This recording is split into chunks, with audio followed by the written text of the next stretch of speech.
कृष्णा कृष्णा कृष्णा हरे हरे, हरे राम राम राम हरे हरे। किसी सेवा में गड़बड़ी हो जाती है तो प्रभु जी आप दूसरा सेवा कर लो, अच्छा रहेगा।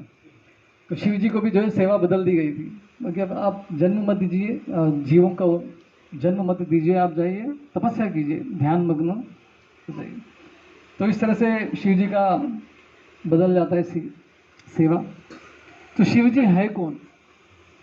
जैसे शास्त्र में बताते कि 4 तरह के तत्व होते हैं।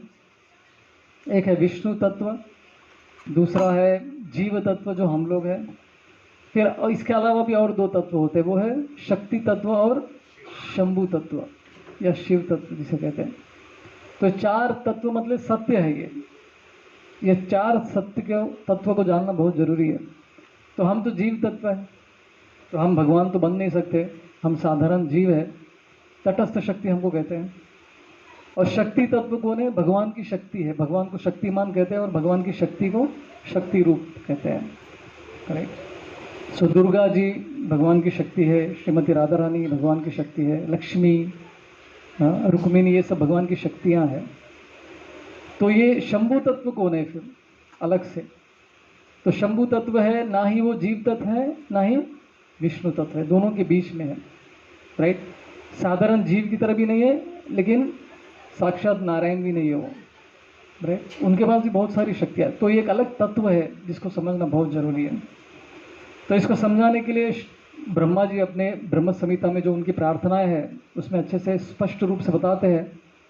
वो कहते हैं क्षीरम दधि विकार विशेष योगा संजायते नहीं तथा पृथगस्ति हेतु यह शंभुताम अपि तथा समुपैति कार्या गोविंदमादि पुरुषम तमहम भजामि।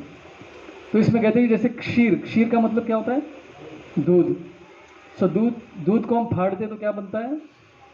नहीं, फाड़ते नहीं, उसमें अगर थोड़ा सा क्या बोलते हैं इमली डाल देते तो क्या होता है? नींबू डाल देते, इमली डालते तो क्या होता है? दही में बदल जाता है। क्षीरम दधि विकार, तो दूध को विकार करने से क्या बनता है? दही बनता है। तो कहा गया है कि दूध कौन है? विष्णु है, और दही कौन है? शिव जी है। तो शिव जी कौन है? भगवान के ही अंश है, उनका भी एक विकार रूप है। राइट। सो भगवान कृष्ण से अलग भी नहीं है शिव जी, लेकिन उनके साथ उनके जैसे भी नहीं है, वो कुछ अलग कार्य के लिए उनका जन्म हुआ है।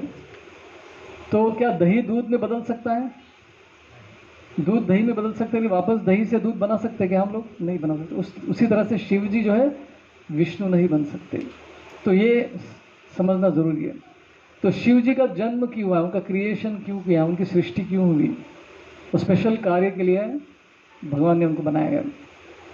तो जैसे 3 लोग हैं, ब्रह्मा विष्णु महेश, तीनों के बारे में हम लोग सुनते हैं, कौन बड़ा, मैं बड़ा कि ये बड़ा।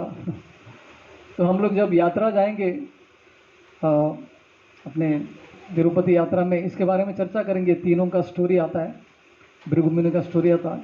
अभी मैं बताऊंगा तो फिर सस्पेंस थोड़ा चला जाएगा, लेकिन आपको स्टोरी तो पता ही रहेगा। तो ये तीनों बहुत ही इंपॉर्टेंट पर्सनैलिटीज है, लेकिन ये तीनों को क्या गया? गुण अवतार भी कहा गया, गुण अवतार। जैसे 3 गुण होते हैं, सत्व रजो और तमोगुण। सो रजोगुण के इंचार्ज कौन है? ब्रह्मा जी है। तमोगुण के इंचार्ज कौन है?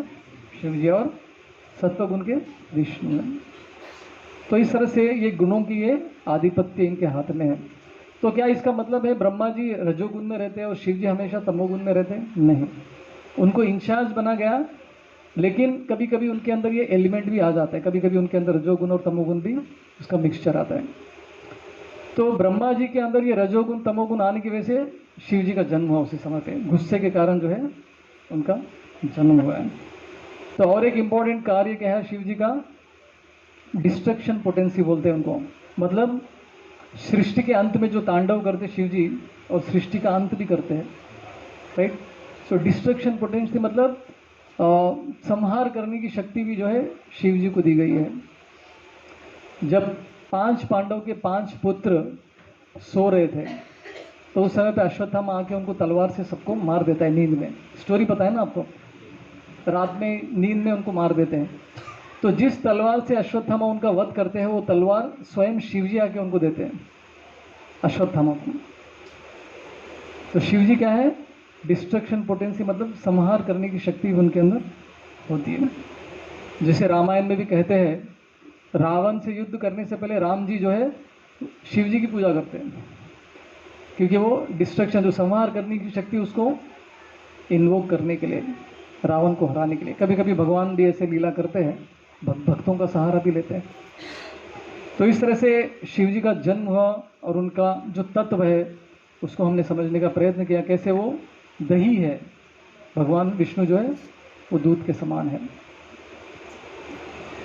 अभी उनका और एक नाम शंकर भी आता है, लेकिन असली जो शिव जी है, शंकर है, वो किसके स्वरूप है, शंभू के स्वरूप है, सदाशिव। सदाशिव करके नाम सुना है पहले? तो सदाशिव कहाँ रहते हैं, वो आध्यात्मिक जगत में रहते हैं। जैसे हमारा भौतिक जगत है, भौतिक जगत के बाद कौन सा लेयर आता है, ब्रह्म ज्योति आता है ना, बॉर्डर। और ब्रह्म ज्योति के उस पार क्या आता है, आध्यात्मिक जगत आता है। और आध्यात्मिक जगत में सबसे पहले क्या आता है, कैलाश धाम आता है। शिव जी का एक अलग लोक है जो आध्यात्मिक जगत में भी है। एक कैलाश धाम अपनी दुनिया में भी है, एक असली कैलाश कहाँ पर है, आध्यात्मिक जगत, स्पिरिचुअल वर्ल्ड में भी है, जहाँ पे सदा शिव रहते हैं। और उनकी पत्नी का नाम क्या है वहाँ पे, रमा देवी, राइट। तो उन्हीं का अंश जो है अपने भौतिक जगत में शिव और पार्वती के रूप में उनका जन्म होता है, राइट। तो ये उनके तत्व को समझना बहुत जरूरी है। और ये भी कहा जाता है कि शिव जी और पार्वती जो है इस भौतिक जगत में उनको माता और पिता का भी स्थान दिया है। जैसे भगवान महाविष्णु, जब इनकी नज़र गिरती है, उनकी दृष्टि किस पर गिरती है, भौतिक जगत पे गिरती है। भौतिक जगत मतलब शक्ति। तो उस समय पे उनके नज़र से कौन निकलते, शिव जी निकलते हैं। और वो शिव जी जो है के द्वारा इस भौतिक जगत में जीवों का जन्म होता है। तो इसीलिए सभी जीवों के माता और पिता के रूप में भी शिव पार्वती को कहा जाता है, उनकी पूजा की जाती है उस तरह से। और एक आप देखेंगे कि जब जगन्नाथ जी, भगवान कृष्ण आए थे, बलदेव आए थे, सुभद्रा आई थी, तो कैसे कंस 6 बच्चों को पहले उसने मार दिया था। फिर बाद में बलदेव जी का जन्म होता है। फिर कृष्ण के जन्म के समय पे यशोदा माई को एक पुत्री का भी जन्म होता है, राइट। कौन रहती है वो, योग माया, राइट। तो दुर्गा का रूप है, वो महामाया का भी रूप है, तो दुर्गा जी है। तो कृष्ण के बहन के रूप में भी उनका जन्म हुआ, शक्ति का जन्म हुआ है, सुभद्रा माई का जन्म हुआ है, जो कि शिव जी की पत्नी है स्वयं पार्वती। तो इस तरह से कृष्ण के जीजा हुए शिव जी, तो भी उनका एक ऐसी तरह से संबंध है। बहन की शादी शिव जी से करवाए पार्वती के साथ, मतलब वो रिलेशन है उनका उस तरह से। और आप देखेंगे कृष्ण और शिव जी के संबंधित जितने भी लीला है, और बहुत सारे अलग अलग लीलाएं जो भी है, तो हम देखते हैं कि शिव जी सबसे कठिन सेवा वो लेते हैं। सबसे डिफिकल्ट वाला सेवा जो है शिव जी को दिया गया है। तो ऐसे कुछ लीलाओं के बारे में आज हम लोग चर्चा करेंगे। तो सबसे पहले एक लीला आती है उनकी, समुद्र मंथन की लीला, राइट। समुद्र मंथन की लीला में आप लोग सब जानते हैं कैसे भगवान विष्णु असुरों को और देवताओं को साथ में लेकर आते हैं। इनको साथ में लेकर आना ही बहुत बड़ा काम है, राइट। तो न चाहते हुए दोनों साथ में आते हैं, क्योंकि हमको अमृत मिलने वाला है, उसके लोभ में जो है दोनों साथ में आ जाते हैं। तो लेकिन वो समुद्र मंथन से पहले कितने प्रॉब्लम्स आती है। पहले तो वो पहाड़ मंदार पर्वत को उठा नहीं पाते, वो उठाने के लिए स्वयं विष्णु आते हेल्प करने के लिए। फिर बाद में मंदार पर्वत को रॉड की तरह बनाते, चर्निंग करने के लिए, मंथन करने के लिए। तो शाम के रूप में किसको लेकर आते हैं, वासु की सर्प को लेकर आते हैं। और सर्प को पहाड़ के इस तरफ दोनों तरफ लगा दिया, लेकिन नीचे कुछ सपोर्ट नहीं होने की वजह से क्या हो गया, बार बार वो पहाड़ नीचे जा रहा था और शाम जो है फिसल रहा था, नीचे गिर रहा था। तो भगवान कृष्ण क्या करते, फिर कूर्म देव के रूप में उनका जन्म होता है, नीचे से सपोर्ट देते, राइट। फिर बाद में ऊपर से भी हिलने लगता है, तो भगवान कृष्ण फिर से अजित के रूप में जन्म होता है, ऊपर से भी ऊपर बैठ जाते हो, दोनों तरफ से सपोर्ट देने से फिर वो मंथन कर पाते हैं। ठीक। तो इस तरह बार बार जब भी उनको प्रॉब्लम हो रहा था तो विष्णु जो है अलग अलग अवतार के रूप में आकर उनकी मदद करते थे, राइट। लेकिन मंथन करने के बाद सर्वप्रथम क्या निकला? हलाहल विष, कालकूट जिसे कहते हैं, भयंकर विष। मतलब वो विष आपको ग्रहण करने की भी जरूरत नहीं है, खाली उसको अगर स्मेल भी करेंगे आप, सूंघेंगे तो भी आप मर जाएंगे, इतना पावरफुल जहर था। तो अभी तक विष्णु जो है जब भी प्रॉब्लम हो रहा था वो मदद कर रहे थे। अभी लेकिन हलाहल निकलने के बाद वो क्या बोले, ये काम मैं नहीं करूँगा, शिव जी के पास जाइए। तो वो चाहे तो कर सकते थे, लेकिन उन्होंने क्या किया, शिव जी को ये काम सौंप दिया, डिफिकल्ट काम, हलाल को ये करने के लिए। तो सभी लोग देवी देवता शिव जी के पास जाते, बोलते कि देखो हलाल निकला है तो इसका कुछ कीजिए। तो शिव पार्वती से पूछते, देखिए आपके सभी बच्चे जो है संकट में है, क्या किया जाए? तो इनको तो बचाना चाहिए, अपने शरण में आए हैं। तो ठीक है, ऐसा करके जितना भी कालकूट रहता है उन सबको कंडेंस करते हैं, मतलब गाढ़ा करके अपने मुंह में डालते हैं। और लेकिन उसको कहाँ पे रोक देते हैं? कंठ में ही रोक देते हैं। ऐसा क्यों करते हो? इसके पीछे अलग अलग कारण देते हैं आचार्यगण। सबसे पहले तो ये कहते हैं कि शिव जी नहीं चाहते थे कि वो कालकूट विष अंदर जाए, क्योंकि अंदर हृदय में परमात्मा स्थित है, उनको विष लगना नहीं चाहिए। तो शिव जी ने उसको इधर ही रोक लिया, राइट। और एक कारण ये भी बताते हैं कि क्योंकि उनका कंठ नीला पड़ गया था, भगवान का नाम नीलकंठ बन गया था, कालकंठ या नीलकंठ करके भी बुलाते हैं शिव जी को। तो जब भी हम भगवान मतलब शिव जी का जो कंठ देखते हैं तो हमको क्या याद आता है? ये पूरा लीला हमको याद करने को मिलता है, राइट। इसी बहाने हमको लीला स्मरण हो जाती है। तो इसलिए भी भगवान ने मतलब शिव जी ने इसको अपने कंठ में ही रोक दिया था, राइट। इस तरह से जब मुश्किल वाला सेवा आता था तो शिव जी को याद किया जाता था। तो शिव जी तत्पर रहते थे, हमेशा रेडी, सैक्रिफाइस करने के लिए, त्याग करने के लिए हमेशा तत्पर रहते थे, राइट। तो भगवान फिर शिव जी ने जो विष पिया था उसमें से कुछ ड्रॉप्स नीचे गिर गए थे, और वो ड्रॉप्स को किसने ग्रहण किया? सांप और बिच्छू ने ग्रहण किया। तब से सांप और बिच्छू में भी जो है विष आ गया था उनके शरीर में भी, राइट। तो इस तरह से ये एक पास्टम है जहाँ पे हम देख सकते हैं कि शिव जी जो है कठिन से कठिन सेवा करने के लिए रेडी हो जाते हैं। तो ये एक सेवा है।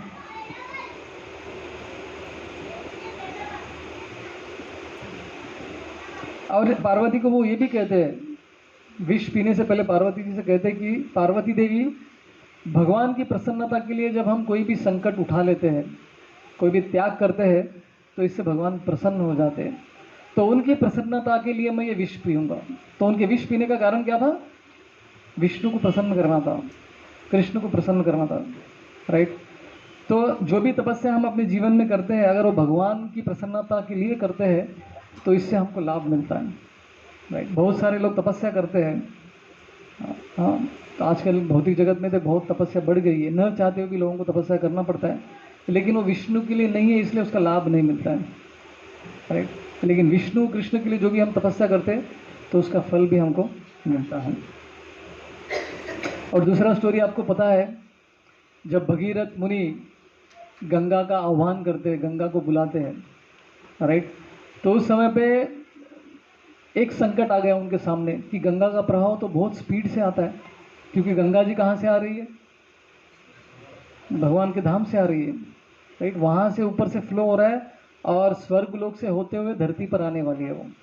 तो सोचिए उतना ऊपर से अगर गंगा नीचे आ रही तो कितना स्पीड से आएगी, तो उसका भार, उसका प्रेशर कोई झेल नहीं पाएगा। तो ये संकट था सबके सामने। तो सबने सोचने लगा कि अब ये कार्य कौन करेगा, गंगा के प्रवाह को रोकने की शक्ति किसके अंदर है? तो उस समय फिर से शिव जी को याद किया गया था। तो शिव जी ने क्या किया, अपने जटा में सब गंगा को धारण किया, राइट। तब से उनका नाम क्या पड़ा? गंगाधर, राइट।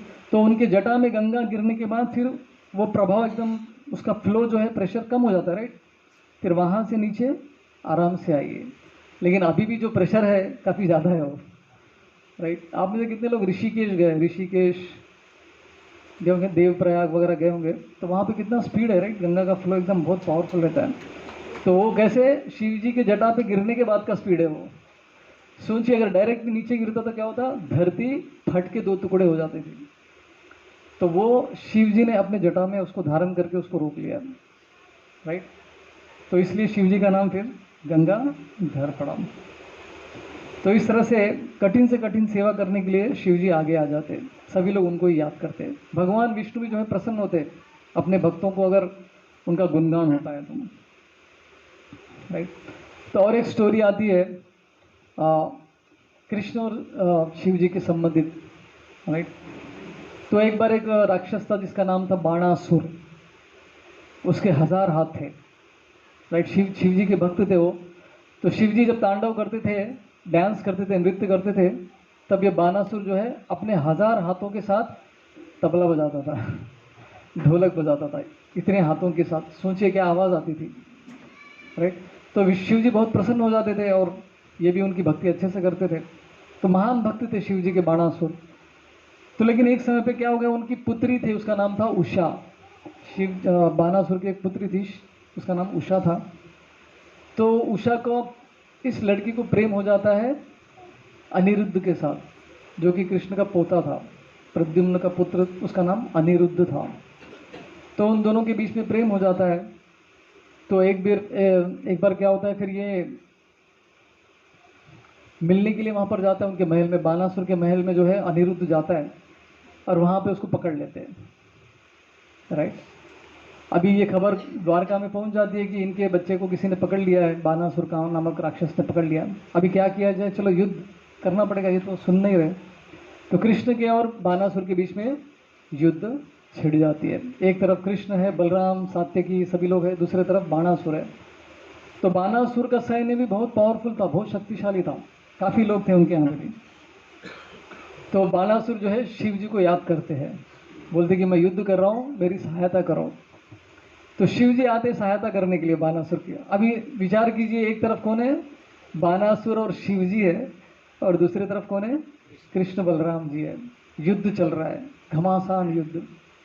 शिव जी को पता है सामने मेरे बॉस बैठे हैं, कृष्ण है, युद्ध पे आए हैं, लेकिन वो अपने भक्त को वचन देते हैं कि तेरी मदद करूंगा मैं, तो उनको लड़ना पड़ रहा था। तो कृष्ण को दिखाने के लिए उनको लड़ाई नहीं करनी थी, दुनिया को दिखाने का था उनको कि कैसे अगर कृष्ण के सामने कोई भी पावरफुल व्यक्ति खड़ा है तो वो भी हार सकता है। वो दिखाने के लिए जो है अपने भक्त के साथ वो खड़े हो गए युद्ध में भाग लेने के लिए। तो घमासान युद्ध चला, बहुत समय तक चला। फिर बाद में फाइनली शिव जी ने क्या किया, उनका पावरफुल, सबसे पावरफुल एक अस्त्र था जिसका नाम था शिवज्वर। शिवज्वर करके सुना है कभी पहले? हमको भी ज्वर होता है ना, फीवर होता है तो बॉडी गर्म हो जाता है। तो शिवज्वर क्या करता है, बहुत हीट प्रोड्यूस करता है, गर्मी उत्पन्न करता है वो। तो वो छोड़ता है कृष्ण के खिलाफ। तो कृष्ण उसको ये करने के लिए क्या छोड़ते हैं, नारायण ज्वर करके अस्त्र छोड़ देते हैं। तो नारायण ज्वर क्या करता है, ठंडी उत्पन्न करता है, और गर्मी और ठंडी के बीच में युद्ध चलता है। तो फाइनली नारायण ज्वर की विजय प्राप्त करती है और शिवज्वर जो है पीछे चला जाता है। तो शिवजी बाणासुर को बोलते हैं कि देखो अभी मैं कुछ नहीं कर सकता, मैं जितना करना था मैंने कर दिया तुमको प्रसन्न करने के लिए, क्योंकि तुमने मेरी भक्ति की, अब इससे ज़्यादा मैं कुछ नहीं कर पाऊंगा, राइट। ऐसा करके तो फिर भगवान कृष्ण क्या करते हैं, इसके 996 हाथ काट देते, केवल 4 हाथ उसके छोड़ देते, क्योंकि वो शिव जी आके प्रार्थना करते भगवान कृष्ण से कि अभी छोड़ दीजिए, इसको मारिए मत, मेरा भक्त है, कृपा करके इसको छोड़ दीजिए, आपके बच्चों को वापस कर देंगे और इनकी दोनों की शादी भी करवा देंगे। तो तब कृष्ण बोलते कि ठीक है आप बोल रहे इसलिए मैं इसको छोड़ देता हूँ। तो ये बाणासुर एक्चुअली कौन था, ये प्रहलाद के पुत्र थे, छोटे हमारे भक्त प्रहलाद के पुत्र ही थे। तो इसी कारण के लिए भी भगवान कृष्ण ने जो है बाणासुर को नहीं मारा, क्योंकि प्रहलाद को वचन देते हैं कि तुम्हारे 21 पीढ़ियों में जो भी आएगा वो उसको मुक्ति दे दूंगा मैं। तो कैसे मार सकते फिर, तो इसलिए मारा नहीं, उसको छोड़ दिया। तो इस तरह से यहाँ पे हम देख सकते हैं कि कैसे शिव जी ने कैसे अपना रोल लिया, भगवान कृष्ण के अगेंस्ट में खड़े हो गए, उनके खिलाफ लड़ाई की, हार भी गए। अभी विचार कीजिए, आपके भक्तों के सामने आपकी हार हो रही, कैसा लगेगा, इंसल्ट होगा ना वो। आपको जो फॉलो करने वाले लोग हैं उनके सामने आपको कोई हरा दे रहा है तो आपको अच्छा नहीं लगेगा, नीचा लगेगा थोड़ा सा। लेकिन शिव जी ये सबसे गुजरने के लिए भी तैयार होते हैं। क्यों? भगवान कृष्ण श्रेष्ठ है ये सिद्ध करने के लिए वो कोई भी लीला करने के लिए तैयार हो जाते हैं। जो ये शिव जी की महानता है, राइट। तो इस तरह से वो ये एक लीला में भी हम देख सकते हैं कि ये भी कठिन सेवा था। क्यों कठिन था? क्योंकि आपका इंसल्ट हो रहा है, लेकिन वो इंसल्ट को झेल लेते हैं भगवान कृष्ण की महिमा को सबको बताने के लिए। और एक कहानी आती है, शिव जी को धीर पुरुष कहा गया है। मतलब उनके मन, उनके इंद्रिय जो उनके कंट्रोल में, पूरा कंट्रोल में होता है। मतलब कोई भी उनको विचलित नहीं कर सकता है, कोई भी स्त्री उनको विचलित नहीं कर सकती, इतने पावरफुल थे।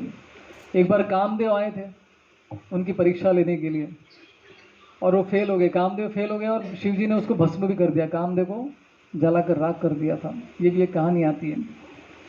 तो यही समुद्र मंथन की और एक कहानी है। बाद में जो है मोहिनी मूर्ति का जन्म होता है, समुद्र से निकलती है मोहिनी मूर्ति। तो मोहिनी मूर्ति का स्टोरी आपको पता ही रहेगा कि कैसे वो असुरों को भ्रमित कर देती है और सारा अमृत जो है देवताओं को पिला देती है, राइट। तो उनका सुंदर रूप देख के सब लोग विचलित हो जाते हैं, असुर लोग भी और देवतागण भी विचलित होते हैं। सभी ब्रह्मांड में चर्चा होने लगती है कि ये भगवान की जो सुंदर मूर्ति है, मोहिनी मूर्ति, इससे सभी लोग मोहित हो रहे हैं। बहुत ही सुंदर अद्भुत उनका रूप है। तो उस समय पे वहाँ पे शिव जी नहीं आते। मोहिनी मूर्ति जब उनका सृष्टि होता है तो शिव जी एब्सेंट थे वहाँ पे नहीं थे वो। तो बाद में उनको खबर पहुँचती है कि ब्रह्मांड में चर्चा होने लगता है कि ऐसा ऐसा भगवान की एक सुंदर जो है अवतार, उनका जन्म हुआ था मोहिनी मूर्ति के रूप में। उनके दर्शन हमको मिले, बहुत ही सुंदर दर्शन था। तो शिव जी के मन में चलने लगा कि अरे मैंने दर्शन नहीं लिया, मैं मिस कर दिया दर्शन। तो उनके मन में इच्छा जागृत हो जाती कि मुझे दर्शन लेनी है मोहिनी मूर्ति की। तो लेकिन तब तक मोहिनी मूर्ति चले जाती है। तो विष्णु जी के पास जाते हैं अपने शिव जी, बोलते कि मुझे आपका ये मोहिनी मूर्ति का रूप का दर्शन लेना है, कृपया मुझे उसका दर्शन दीजिए, मैंने देखा नहीं है, मैंने मिस कर दिया। तो विष्णु अपने भक्तों के साथ कभी कभी कौतुक करते हैं, मजा मस्ती भी करते हैं। तो भगवान विष्णु ने बोला कि ये मेरा रूप देख के आप विचलित हो जाएंगे, इसलिए मैं आपको ये दर्शन नहीं दूंगा, ऐसा बोलते शिव जी। तो शिव जी को लगा मैं तो धीर पुरुष हूँ, मुझे कौन विचलित कर सकता है। बोले नहीं नहीं, आप टेंशन मत लीजिए, मुझे कुछ नहीं होगा, मुझे कृपा करके दर्शन दीजिए, मैंने मिस किया, प्लीज़ दीजिए। तो शिव जी बोलते हैं एट योर ओन रिस्क, बाद में मुझे मत बोलना, आप रिस्क ले रहे हैं, लेकिन ये आपके ऊपर है, ठीक है मैं देता हूँ। तो विष्णु जो है अपना रूप बदलते हैं, मोहिनी मूर्ति का रूप शिव जी को दिखाते हैं। तो जैसे शिव जी मोहिनी मूर्ति का रूप देखते हैं वो प्रभावित हो जाते हैं, वो इतने पागल होते हैं कि उनके पीछे दौड़ने लगते हैं। शिव जी भाग रहे किसके पीछे? भगवान की मोहिनी मूर्ति रूप के पीछे भागने लगे।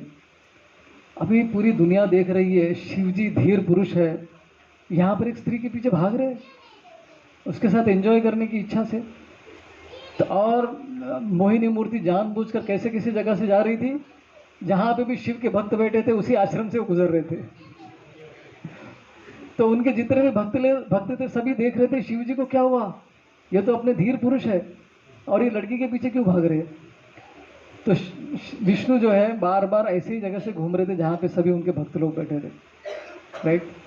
तो लेकिन शिव जी बिना कोई संकोच के उनके पीछे भाग रहे थे। उनको समझ में आ गया भगवान मेरे साथ लीला कर रहे हैं, लेकिन फिर भी वो लीला में भाग लेते हैं। वो लज्जित भी हो जाते हैं लेकिन फिर भी लीला में भाग लेते हैं। कारण एक ही है, क्या है? भगवान विष्णु महान है ये पूरी दुनिया को सिद्ध करने के लिए, और उनकी शक्ति देखो कितनी भ्रमित कर सकती है, किसी को भी भ्रमित कर सकती है। मुझ जैसे धीर पुरुष को भी भगवान की शक्ति भ्रमित कर सकती है। तो ये सिद्ध करने के लिए शिव जी जो है वो भागने लगे। उनका इंसल्ट हो रहा है, उनका ह्यूमिलिएशन हो रहा है, फिर भी वो भागने लगे। ये उनकी महानता है एक्चुअली, राइट। तो इस तरह से तो प्रभुपाद जी अपने शिष्यों से भी कहते थे कि मेरे शिष्यों में एक ही प्रॉब्लम है, भक्ति अच्छे से कर रहे हैं वो लोग, प्रयत्न करें, लेकिन उनका एक प्रॉब्लम क्या है, ये माया से नहीं डरते हैं। माया कितनी शक्तिशाली है ये लोग समझ नहीं पा रहे। तो ये माया शक्ति क्या है, इस लीला के द्वारा भगवान विष्णु जो है शिव जी, और शिव जी के द्वारा हम सबको बताना चाह रहे कि तो कोई भी भ्रमित हो सकता है। एक बार तो ब्रह्मा जी भी भ्रमित हो गए, उनके शरीर से एक स्त्री का उत्पन्न हुआ, उनकी बेटी का उत्पन्न हुआ, एक बेटी का जन्म हुआ था उनके शरीर से, और ब्रह्मा जी भी उसके पीछे पीछे भागने लगे, वो भी प्रभावित हो गए, आकर्षित हो गए उसके प्रति, राइट। सो भगवान की जो माया शक्ति बहुत शक्तिशाली है, और माया देवी हम सबकी परीक्षा लेती है, राइट, अलग अलग तरीके से। किसी को कुछ अलग प्रॉब्लम देके टेस्ट करती है, किसी को कुछ अलग प्रॉब्लम, राइट। तो इंग्लिश में कहते हैं कि Maya hits where it hurts the most, मतलब माया देवी वहीं पे मारती है जहाँ पे आपको ज़्यादा तकलीफ होती है। किसी किसी को क्या करती है, पैसा छीन के उनको तकलीफ देती है, किसी किसी को पैसा दे के उनको तकलीफ पहुँचाती है। हाँ, किसी के घर में कुछ फैमिली प्रॉब्लम्स उत्पन्न करके माया देवी उनको विचलित करती है। सबके घर में मतलब कस्टमाइज्ड, राइट, कस्टमाइज्ड बोलते हैं ना, कस्टमाइज्ड प्रॉब्लम देती है सबको, उनको अपने हिसाब से। तो ये माया की शक्ति है। तो इस लीला द्वारा शिव जी बताना चाहते थे कि कैसे माया देवी कितनी शक्तिशाली है। तो भक्तों को भी बहुत चौकन्ना रहना चाहिए, माया बहुत शक्तिशाली है करके, राइट। तो अभी ये भी एक लीला थी जहाँ पे हम देख सकते हैं कि कैसे भगवान लज्जित, मतलब शिव जी लज्जित होने के लिए भी तैयार है, भगवान की लीला में इस तरह से भाग भी लेते हैं वो, राइट। और एक उनकी एक कहानी आती है, जब कितने साल पहले, मेरे ख्याल से 1500 साल पहले की बात है। तो उस समय भारत में क्या स्थिति थी, उस समय पे ब्राह्मण जितने भी थे भगवान के नाम पे यज्ञ करते थे, और जानवरों को यज्ञ में आहुति डालते थे, और वो आहुति में जो जल जाते थे, जिनकी मृत्यु होती थी जानवरों की, उनको प्रसाद करके खाना चालू कर रहे थे। मतलब नॉन वेज इतना खा रहे थे भगवान के यज्ञ के नाम पे, जानवरों को मारना एकदम बहुत चल रहा था, अनगिनत जानवरों को मारना चालू हो गया था उस टाइम पे, मतलब कोई हिसाब किताब ही नहीं था इसका। और ब्राह्मण नाम के ब्राह्मण थे, गुण के ब्राह्मण नहीं थे वो। तो इस तरह से बहुत सारे जानवरों को मारना चालू हो गया। तो फिर भगवान ने सोचा कि इसको कैसे रोका जाए। तो इमरजेंसी अवतार के रूप में भगवान विष्णु जो है गौतम बुद्ध के रूप में आते हैं, राइट। और गौतम बुद्ध के रूप में आगे क्या करते हैं, अहिंसा का प्रचार करते हैं, जानवरों को ऐसे मत मारो, अहिंसा का प्रचार करते हैं। और साथ में वेदों को तिरस्कार भी करती है, वेदा सब बेकार है, क्योंकि ब्राह्मण जो है वेद पढ़ के उसका गलत फ़ायदा उठा रहे थे, क्योंकि आम आदमी को तो संस्कृत नहीं आती थी, वेद में क्या लिखे है किसी को पता ही नहीं था। ब्राह्मण जो भी बोलते थे वही सत्य है। और ब्राह्मण क्या करते थे, अपनी जीवा की तृप्ति के लिए यज्ञ करके जानवरों को मार के खाने लगे, ऐसा चल रहा था उस समय पे। तो भगवान विष्णु को ये रोकना था, तो इमरजेंसी अवतार के रूप में जो है गौतम बुद्ध का अवतार होता है। और उन्होंने क्या प्रचार किया, अहिंसो परमो धर्म करके उन्होंने उपदेश दिया, और उन्होंने वेदों को तिरस्कार कर दिया, वेदास सब बकवास है। अभी सोचिए, भगवान विष्णु गौतम बुद्ध के रूप में आए, और वही उनके शरीर से वेदों का उत्पन्न हुआ है, और वही क्या कर रहे हैं, वेदों को तिरस्कार कर रहे हैं। तो फिर अहिंसा का उन्होंने प्रचार किया। फिर बाद में भगवान ने देखा कि अभी लोग जानवरों को नहीं मार रहे, अहिंसा बढ़ गया है। अभी उन्होंने निश्चय किया कि अभी वेदों को फिर से वापस लेकर आना है, वेद तो इम्पोर्टेंट है अपने लिए। तो उसके लिए उन्होंने किसको भेजा, शिव जी को सेवा दिया। पद्म पुराण में ये कहानी आती है, शिव जी पार्वती को बोल रहे हैं, पार्वती तुमसे कुछ कहना है। भगवान विष्णु ने मुझे और एक ऐसी सेवा दी जो मुझे करना नहीं है। क्या सेवा दिया, तो उन्होंने मुझे सेवा दिया है कि वेदों में जो ज्ञान है उसको उल्टा पुल्टा करके मुझे बताना है दुनिया में, और मायावाद का जो सिद्धांत है उसको प्रसिद्ध करना है, प्रचलन करना है। तो ये कठिन सेवा मुझे दिया है, और मैं ये करने के लिए रेडी नहीं हूँ, लेकिन क्या करे, शिव जी भगवान विष्णु ने मुझे सेवा दिया है।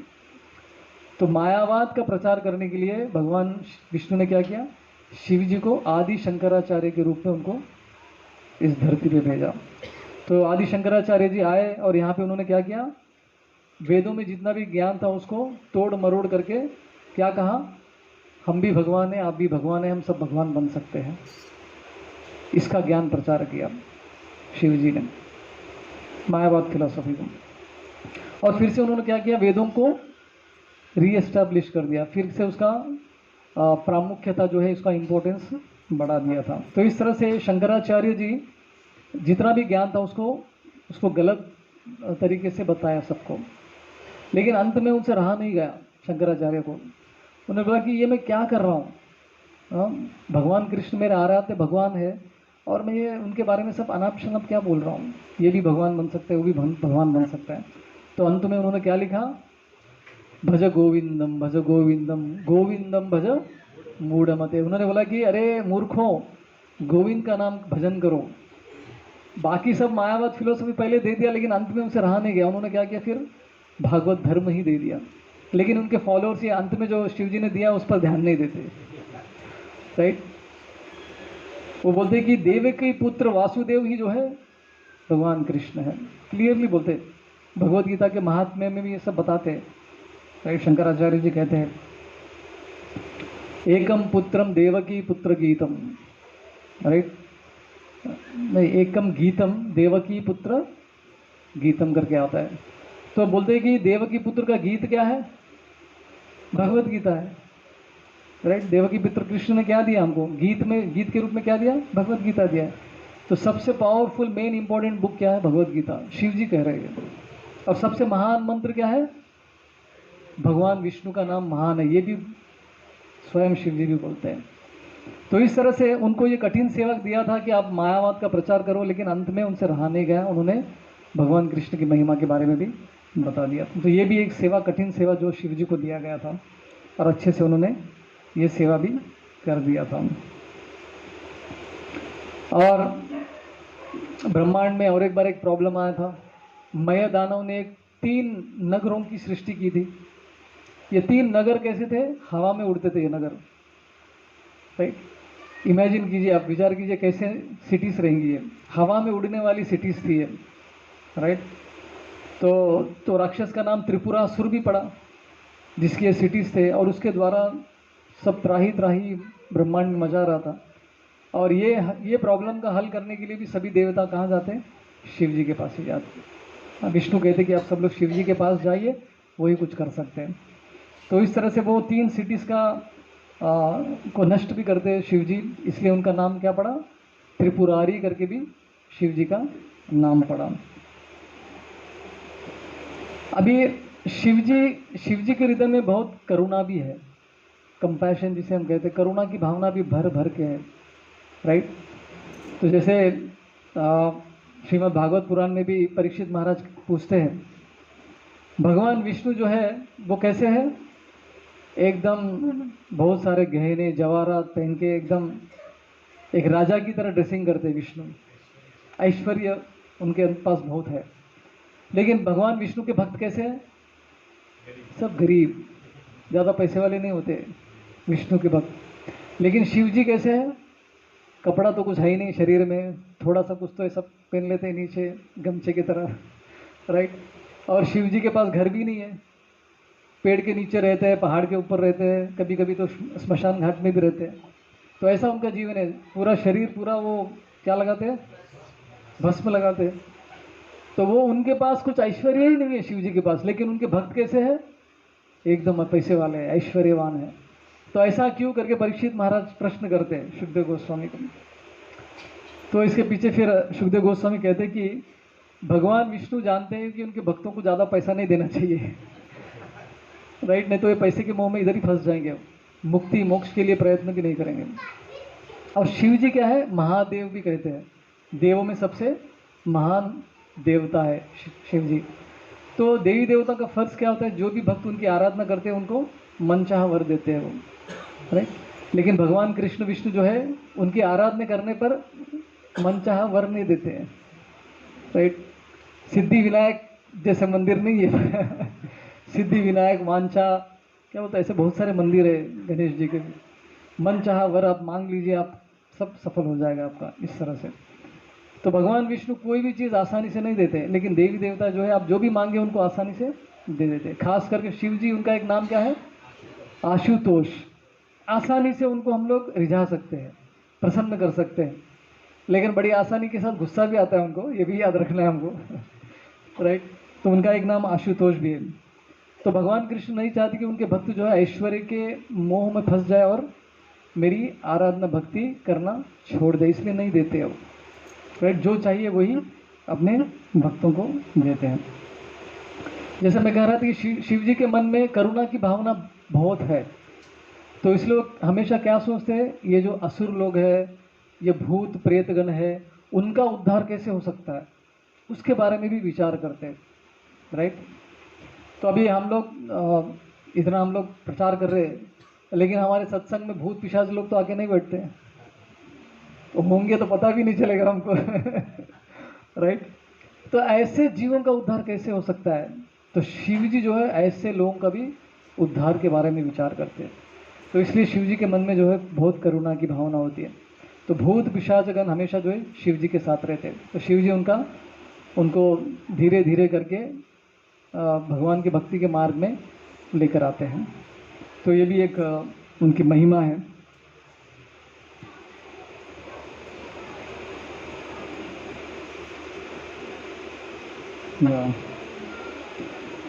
और भी एक प्रश्न, शिव जी का फैमिली भी अद्भुत है। राइट, उनके फैमिली में कौन कौन है?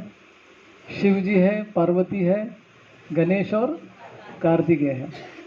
अभी देखिए इन सबके वाहन भी अद्भुत है। राइट, शिव जी का क्या है? बैल है और गले में सर्प है। राइट, कार्तिकेय का क्या है? मोर है। गणेश जी का चूहा और पार्वती जी का शेर।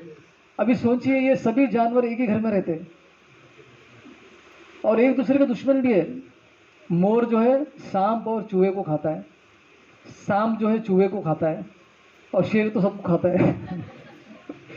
तो ऐसे फैमिली में कितना प्रेम से मिलजुल के रहते हैं, ये संभव कैसे है? केवल शिव जी के परिवार में ये हो सकता है। तो वैकुंठ में भी ऐसा ही होता है, वैकुंठ में भी सभी जानवर प्रेम से रहते हैं। जैसे चैतन्य महाप्रभु झारीखंड में गए थे, तो हरे कृष्ण महामंत्र का उन्होंने प्रचार किया था फॉरेस्ट में, और उनके सामने जानवर कौन थे? हाथी, शेर, हिरन, सब लोग नाचने लगे। यहाँ तक कि हिरन और शेर गले भी मिल रहे हैं। प्रभुपाद ये भी बोलते कि दोनों एक दूसरे को चुम्मा भी ले रहे हैं। हिरन और शेर, सोचिए, काट नहीं रहे लेकिन ऐसा कर रहे हैं, प्रेम दिखा रहे एक दूसरे के प्रति। तो ये वैकुंठ में ऐसा हो सकता है। तो शिव जी का परिवार भी एक तरह से देखेंगे तो अद्भुत है। तो शिव जी के गले में इतना सांप क्यों है? ये सांप लगा के क्यों घूमते हैं? मतलब कोई फैशन है क्या? ये कुछ समझ में नहीं आता। सांप गले में लटका के ये क्या है? ये कभी सुना नहीं, कभी देखा नहीं है। राइट, हाँ। हमारे डमरू प्रभु का एक टिप्पणी है, वो बोल रहे कि जहर को ठंडा करने के लिए गले में सांप रखा है उन्होंने। ऐसा कुछ नहीं है। तो इसके पीछे भी कारण है। तो भगवान शिव जी जो है हमेशा ध्यान मग्न रहते हैं। आपने देखा होगा ना, ध्यान मुद्रा में बैठे रहते हैं।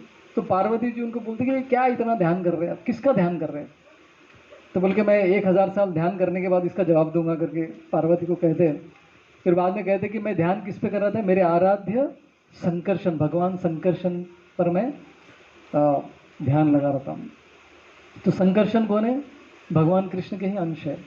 राइट, संकर्षण, अनिरुद्ध, प्रद्युम्न एंड वासुदेव, ये चारों कौन है? भगवान के अंश है। बलराम जी से उत्पन्न हुए अंश है ये चारों। तो ये गले में लगाने का उन्होंने क्यों चालू किया? क्योंकि जब भी वो शाम को देखेंगे तो अपने आराध्य भगवान संकर्षण को याद कर सके। राइट, तो कभी कभी हम लोग भी जपा करते वक्त सामने हरे कृष्ण महामंत्र लिख के रखते हैं। क्यों रखते हो? कभी मंत्र भूल गए तो याद करने के लिए। हरे कृष्ण मंत्र भी कोई भूल सकता है। राइट, लेकिन क्यों रखते हैं हम लोग साथ में? थोड़ा हमारा ध्यान बढ़ जाता है। राइट, मंत्र के ऊपर अपना ध्यान बढ़ जाता है। इसलिए भगवान मतलब शिव जी भी क्या करते हैं, वो हमेशा संकर्षण जी को याद कर सके, इसलिए वो गले में सांप लगा के घूमते हैं। ये एक कारण बताया जाता है। और देखिए, जो भी सच्चे मन से शिव जी की आराधना करता है तो शिव जी क्या करता है? उनको कृष्ण की तरफ भेज देता है। अभी आपने ये स्टोरी सुना होगा, काशी में क्या होता है, जब आदमी प्राण छोड़ता है तो क्या होता है? स्वयं शिव जी वहां पे आके उस व्यक्ति के कान में 3 बार राम का नाम लेते हैं। अभी शिव जी आके राम का नाम लेने की क्या जरूरत है? उनको पता है कि राम के नाम से इसको मोक्ष की प्राप्ति मिलेगी, इसका उद्धार होगा। एक बार पद्म पुराण में भी कहा है, शिव जी पार्वती से कहते कि हम अपने भक्तों को मन चाहा वर दे सकते हैं, लेकिन एक चीज़ है हम नहीं दे सकते, वो क्या है? मोक्ष। मोक्ष केवल विष्णु कृष्ण राम ही दे सकते हैं, हम देवी देवता नहीं दे सकते। बड़े बड़े वर भी दे सकते हैं, रावण को कितना वर दिया है, रावण भी शिव जी का भक्त था, बानासुर भी शिव जी का भक्त था, राइट। देवी देवता बड़े बड़े वर दे सकते हैं, लेकिन मोक्ष नहीं दे सकते, अमरत्व किसी को भी नहीं दे सकते। तो शिव जी पार्वती जी कहते हैं, ये पद्म पुराण में इसका उल्लेख आता है। अभी एक इंपॉर्टेंट चीज़ है कि शिव जी जो है उन्होंने विष पिया है। अभी उनके फॉलोअर्स, उनके भक्त लोग क्या करते हैं आज के ज़माने में? भांग पीते हैं, गांजा पीते हैं, क्या क्या गलत गलत चीज़ें धारण करते हैं। और किसके नाम पे करते हैं? हम शिव जी के भक्त हैं, शिव जी ने किया तो हम भी करेंगे। हाँ, प्रसाद, प्रसाद है, शिव जी का प्रसाद है के नाम पर भांग वगैरह लेते हैं। बहुत डेंजर होता है ये, 3 दिन घूमता ही रहता है उसको। किसी ने लिया भांग यहाँ पे? पहले बहुत लिया प्रभु जी ने। मैंने अपने जीवन में एक बार लिया था, बहुत पहले कॉलेज के टाइम पे किसी ने दे दिया था ऐसा, इतना कुछ तो 3 दिन तक मेरे को होश नहीं था, घूम रहा था, मैं कौन हूँ क्या मुझे मालूम नहीं पड़ रहा था। तो ऐसा गलती आप लोग मत करो, ट्राई मत करो, क्योंकि अरे प्रभु जी ने लिया है तो चलो एक बार हम भी ट्राई करते हैं। तो बहुत पहले भक्ति में आने से पहले की बात है ये। तो शिव जी का इस तरह से हमको इमिटेट नहीं करना है। हाँ, अनुकरण बोलते हैं क्या अनुसरण बोलते हैं, जो भी है, अनुकरण नहीं करना चाहिए, इमिटेट नहीं करना चाहिए, फॉलो नहीं करना चाहिए इस तरह से। अभी हम शिव जी ने विष पिया तो हम भी भांग पिएंगे, ये सब पिएंगे करके नहीं कर सकते। शिव जी ने बड़े बड़े काम भी किए हैं, विष का धारण किया, आप करने की शक्ति है आपके पास नहीं है। अभी कृष्ण के बारे में भी ऐसा ही आता है, बहुत सारे लोग हैं वृंदावन में जो बोलते कि हम आपको गोपी का भाव देंगे, आप आध्यात्मिक जगत में आप गोपी है, चलो हम डांस करते हैं, स्त्रियों को गोपी बना के वहाँ पे डांस करते हैं, रासलीला करते हैं, राइट, कृष्ण की उन लीलाओं का अनुसरण करते हैं। लेकिन अगर हम उनको बोलेंगे कृष्ण ने गोवर्धन पर्वत भी उठाया, आप उठा के दिखाओ, तो नहीं दिखा सकते, लेकिन रासलीला करने के लिए रेडी है, राइट। अपने क्या बोलते हैं, दुर्गा पूजा के टाइम पे 9 दिन का ये होता है ना, नवरात्रि, तो उस टाइम पे लोग क्या बोलते हैं, वो डांडिया खेलते हैं।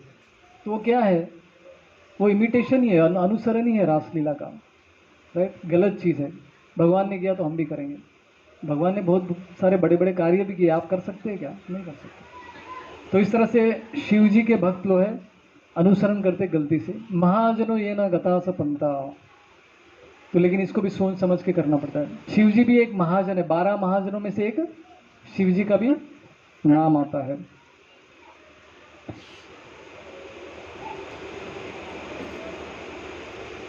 तो जैसे मैंने कहा कि शिव जी का एक नाम क्या है, आशुतोष, आसानी से वो, तो रावण ने भी आराधना की थी। एक पहली बार तो जब रावण शिव जी के पास जाता है कैलाश में, तो उनको चैलेंज करने जाता है।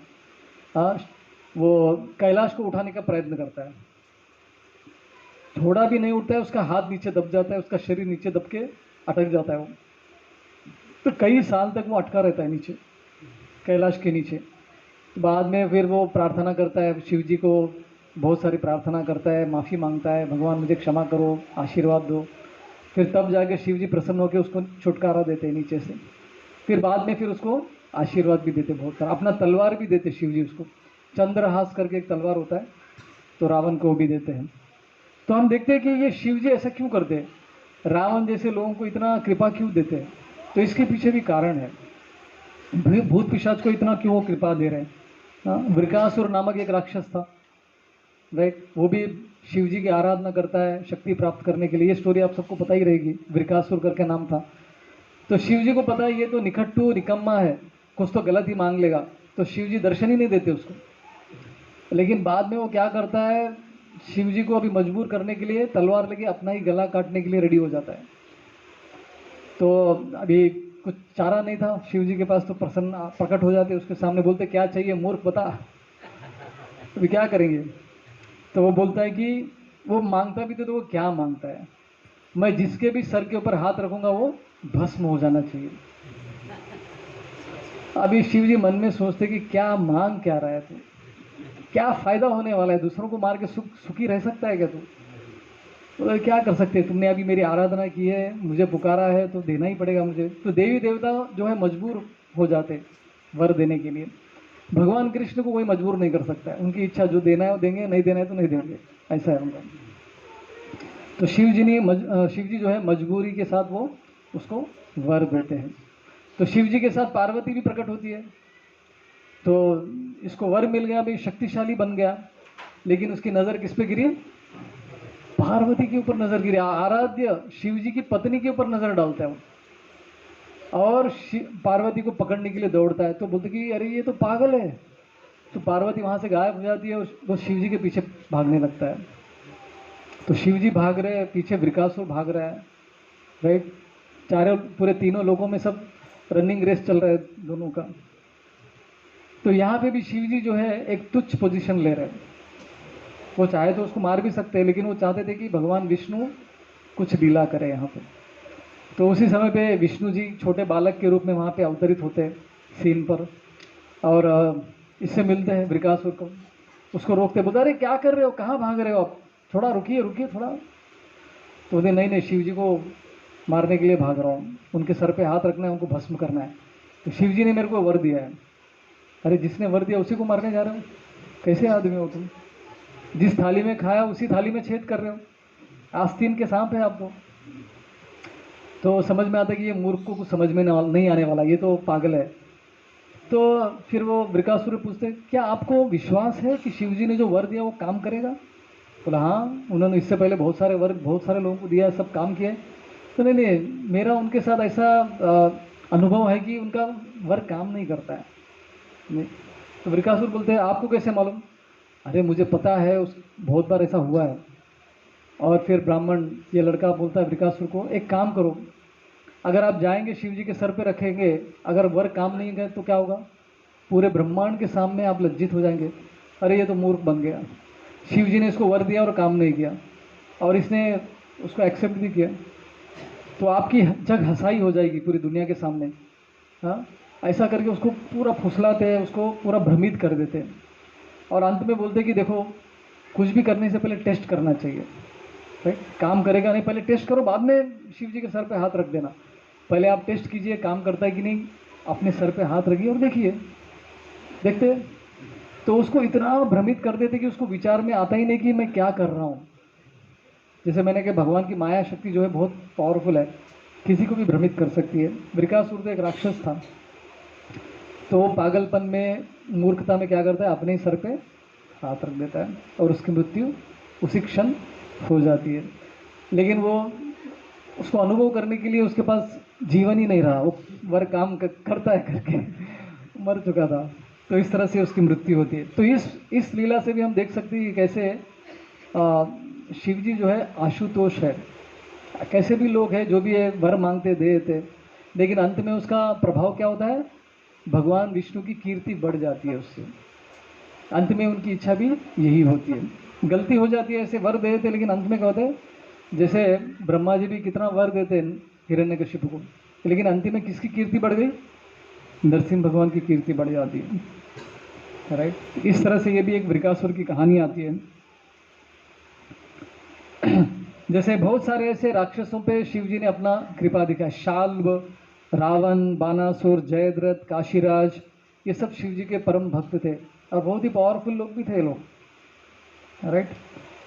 तो इस तरह से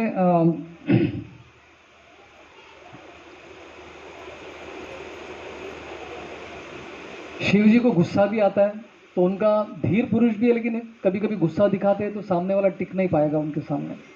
लाइक दक्ष प्रजापति की कहानी आती है, जिसमें सती अपने आप को सती कर लेती है, मदर, भगवान की जो अर्धांगिनी, विष्णु शिव जी की अर्धांगिनी है। तो शिव जी को पता चलता है कि सती तो उन्होंने, क्या बोलते हैं, यज्ञ में उन्होंने अपने आहुति चढ़ा ली है। तो उनको गुस्सा आता है, तो उन्होंने क्या किया, एक राक्षस का उत्पन्न किया। क्या नाम था राक्षस का? वीरभद्र। वीरभद्र करके राक्षस उनके पावर से निकलता है, और वो क्या करता है, दक्ष को मार गिराता है। तो कभी कभी ऐसा गुस्सा भी दिखाते हैं लेकिन जन कल्याण के लिए। शिव जी गुस्सा भी दिखाते हैं तो इसका पीछे क्या होता है, हेतु जन का कल्याण ही होता है। और शिव जी कौन है, वैष्णवा नाम यथा शंभु, राइट।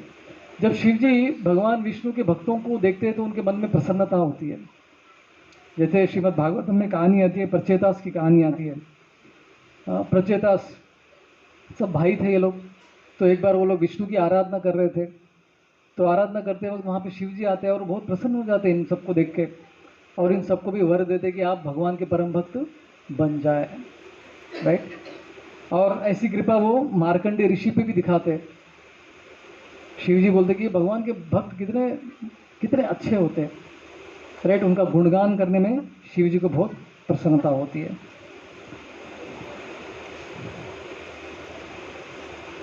अभी एक दो लास्ट लीलाएं चर्चा करूंगा, उसके बाद अंत करूंगा। शिव जी का और एक रोल भी, वो क्षेत्रपाल के रूप में भी उनका वो आपका सेवा करते हैं। जैसे वृंदावन में कोई भी भगवान का धाम है वहाँ पे शिव जी का स्थान भी होता है क्षेत्रपाल के रूप में। मतलब वो भगवान का वो जो धाम है उसकी प्रोटेक्शन करने के लिए, उसको बचाने के लिए। किससे बचाने के लिए, जो भगवान पे विश्वास नहीं करते, नास्तिक लोगों के, इससे बचाने में वो ये करते हैं, उनका सेवा होता है। तो वृंदावन में भी ऐसे 4 शिव जी के मंदिर है। कोई जानता है 4 मंदिर क्या है? गोपेश्वर महादेव एक आता है, आशीश्वर ये कौन सा? नंदग्राम नंदग्राम में नंदीश्वर, ओके। और चकलेश्वर महादेव भी आता है, और भूतेश्वर महादेव। तो 4 महादेव वृंदावन में 4 अलग अलग डायरेक्शन में, नॉर्थ ईस्ट वेस्ट साउथ में एक क्षेत्रपाल के रूप में उनका स्थान है। तो वृंदावन धाम को वो बचा रहे, प्रोटेक्शन दे रहे। नवद्वीप में भी शिव जी क्षेत्रपाल के रूप में आते हैं। उनका नाम पता है किसी को? वृद्ध शिवा और प्रौढ़ माया पार्वती के रूप में नवद्वीप में आप देखेंगे ना, जहाँ से बोट चालू होता है वहाँ पे उनकी मंदिर है। एक वट वृक्ष के नीचे उनकी मंदिर आती है। जगन्नाथपुरी में भी क्षेत्रपाल है। कौन है पता है? लिंगराज, महाकालेश्वर, भुवनेश्वर, ये कौन है? ये भी क्षेत्रपाल है। जो वहाँ पे भगवान का कौन सा स्थान है बगल में? महाकालेश्वर के बगल में भगवान का है ना, अनंत वासुदेव जी का मंदिर है वहाँ पे। तो उसकी रक्षा कर रहे हैं, और जगन्नाथपुरी की भी वो रक्षा कर रहे हैं, स्थान का रक्षा कर रहे हैं। तो गोपेश्वर महादेव का स्टोरी भी एकदम सुंदर है। तो भगवान शिव जी को पता है कि भगवान कृष्ण की जो रासलीला है सबसे हाईएस्ट है। तो उनकी भी एक बार इच्छा हुई कि मुझे भी रासलीला में भाग लेना है। तो वो क्या करते, वृंदावन की ओर जाते, बोलते कि भगवान मुझे भी रासलीला में भाग लेना है। तो बोले कि इसके लिए तपस्या करनी पड़ेगी, आप इतने आसानी से किसी को एंट्री नहीं मिलती है। तो शिव जी तपस्या करने लगे बहुत समय तक, राइट। और वृंदा देवी को प्रसन्न करते हैं। तो सब स्वयं तुलसी महारानी वृंदा देवी जो है शिव जी के सामने आती है, बोलती है क्या चाहिए आपको? मुझे रासलीला में भाग लेना है। तो वृंदा देवी कहती कि इस पुरुष के शरीर में आप रासलीला में भाग नहीं ले सकते, आपको लड़की बनना पड़ेगा। आप सोचिए, शिव जी जैसे पावरफुल व्यक्ति को बोल रहे कि आपको लड़की बनना है। तो शिव जी बोले नो प्रॉब्लम, रेडी हूँ मैं। तो उस समय पे वो आशीर्वाद देती है, और शिव जी जो है एक लड़की का रूप धारण करते हैं। उनका नाम क्या पड़ता है? गोपीश्वर। गोपीश्वर महादेव का मंदिर अपने वृंदावन में याद है। और रासलीला में उनको क्या सेवा मिला? ऐसा नहीं डांस करने को मिल गया डायरेक्टली जाके, वो रासलीला में गेट कीपर बने वो। राइट। तो गेट कीपर, भगवान की भक्ति में गेट कीपर बनना भी बहुत बड़ा सेवा होता है। तो इस तरह से गोपीश्वर महादेव की कहानी आती है। और एक दो कहानी आती है। एक कहानी आती है चकलेश्वर महादेव की। तो शिव जी का एक स्पेशल प्रेम था सनातन गोस्वामी के प्रति। तो सनातन गोस्वामी जी चकलेश्वर महादेव के यहाँ पे रहते थे। तो वहाँ क्या है ना, बहुत सारे मच्छर रहते थे। अभी मच्छर क्या है, शुद्ध भक्त है नहीं है ये सब थोड़ी देखता है, सबको काटता है वो। राइट। भक्त हो अभक्त हो सबको काटता ही है वो। तो सनातन गोस्वामी जी को बहुत दिक्कत हो रही थी सेवा करने में। तो वो निर्णय करते कि मैं इस जगह छोड़कर चला जाऊंगा। तो बगल में चकलेश्वर महादेव सोचने लगे, अरे सनातन गोस्वामी का मुझे इतना अच्छा संग मिल रहा है यहाँ पे, वो जाएंगे तो मेरा क्या हुआ। तो वो क्या करते हैं, जो मच्छरों के देवता है, मच्छरों के भी देवता होते हैं, राइट, जितने भी कीड़े सबके देवता होते हैं, 33 करोड़ देवता बोलते हैं ना, ऐसे ही नहीं है, सबको अलग अलग काम देकर रखा है, सब बिजी है। तो मच्छरों को देवता को आह्वान करते हुए बोलते कि यहाँ पे अब से एक भी मच्छर दिखना नहीं चाहिए, ठीक है, आपको सेवा दे रहा हूँ। तो उसी क्षण से जो है वहाँ पे वो एरिया में जितने भी मच्छर थे सब गायब। तो फिर सनातन गोस्वामी वहाँ से नहीं जाते, वहीं पे रुक जाते हैं। तो ये शिव जी और सनातन गोस्वामी के बीच में स्पेशल प्रेम होता है। तो एक बार काशी में एक ब्राह्मण थे, शिव जी के परम भक्त थे। तो शिव जी से एक बार बोले कि अरे मेरी बेटी है, उसकी शादी करवाना है, मुझे धन दौलत चाहिए, प्लीज़ मेरी मदद करो। तो शिव जी बहुत कृपालु है, अपने भक्त से बोलते कि बहुत ही करुणा की भावना, उसकी कृपा की भावना आती है। और बोलते कि आप ऐसा कीजिए, आप वृंदावन जाइए, वहाँ पे मेरा एक भक्त, वहाँ पे एक महान भक्त है भगवान के, और उनका नाम है सनातन गोस्वामी। उनके पास बहुत पैसा मिलेगा, आप जाइए, वो दे देंगे, आपकी बेटी की शादी जो है आराम से हो जाएगी। तो ये उनके बाद विश्वास करके जो है वृंदावन की ओर चला जाता है, और सनातन गोस्वामी को ढूंढते ढूंढते वहाँ पे उनसे मिलने के लिए आते हैं, और बोलते कि मुझे शिव जी ने आपके पास भेजा है, आपके पास कुछ बहुत सोना है, ये है, मुझे दीजिए, मेरी बेटी की शादी करनी है। तो सनातन गोस्वामी बोलते कि ठीक है, वहाँ पे आप लेफ्ट में जाइए, वहाँ पे बगल में एक कचरे का डब्बा है, उसके अंदर एक पारस मनी रहेगा, आप ले लेना। देखिए कहाँ पे रखा है पारस मनी को, कचरे के डब्बे में रखा हुआ है। पारस मनी मतलब क्या होता है, आप उससे किसी भी वस्तु को, मेटल को टच करेंगे तो वो सोने में बदल जाता है, जितना चाहे उतना सोना उत्पादन कर सकते हैं आप। तो ये बड़ा प्रसन्न होता है, पारस मनी मिल रहा है मुझे। तो जाता है, जाके कचरे के डब्बे में देखता है कि वहाँ पे सच में पारस मनी पड़ा हुआ था, तो वहाँ से उठा लेता है, बहुत खुश हो जाता है, अभी मेरी बेटी की शादी आराम से मैं कर सकता हूँ। लेकिन उसके मन में विचार आता है कि ये सनातन गोस्वामी ने इतने कीमती ये पारस मनी को कचरे के डब्बे में क्यों रखा, डाउट आता है उसको। तो इसका मतलब है उनके पास इससे भी कीमती कुछ तो है, कुछ तो रहेगा जो मुझे नहीं दे रहे हो, और ये मुझे पारस मनी से निपटा रहे। तो फिर वो सनातन गोस्वामी के पास जाके बोलता है आपके पास ज़रूर इससे भी ज़्यादा कीमती वस्तु है जो आप छिपा रहे हैं, मुझे वो चाहिए। तो सनातन गोस्वामी बोलते कि मैं वो दोने के लिए रेडी हूँ, लेकिन आपको ये पारस मनी जाके यमुना में फेंकना पड़ेगा। अभी सोचिए, पारस मनी आपके हाथ में आया और कोई बोल रहा है आपको यमुना में फेंक दो, तो कितना कष्ट होगा फेंकने के लिए। लेकिन इसको क्या है, सनातन गोस्वामी की बातों पे बहुत विश्वास हो जाता है, क्योंकि भगवान शिव जी ने इनके बारे में बताया। तो बिना कोई निसंकोच वो पारस मनी को लेकर यमुना में फेंक के वापस आते हैं, और बोलते दीजिए आपके पास क्या है और कीमती बताइए।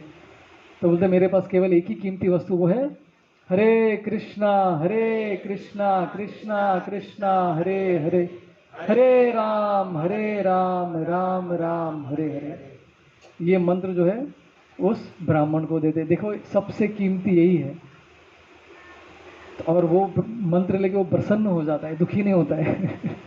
शायद हम लोग रहेंगे तो दुखी हो जाए, क्या है आपने पारस मनी की बदले में मंत्र दे दिया, ये मंत्र तो इस्कॉन के मंदिर में भी मिल जाता मुझे। राइट। तो लेकिन वो इतना प्रसन्न हो गया, खुश हो गया, उसका जीवन बदल गया।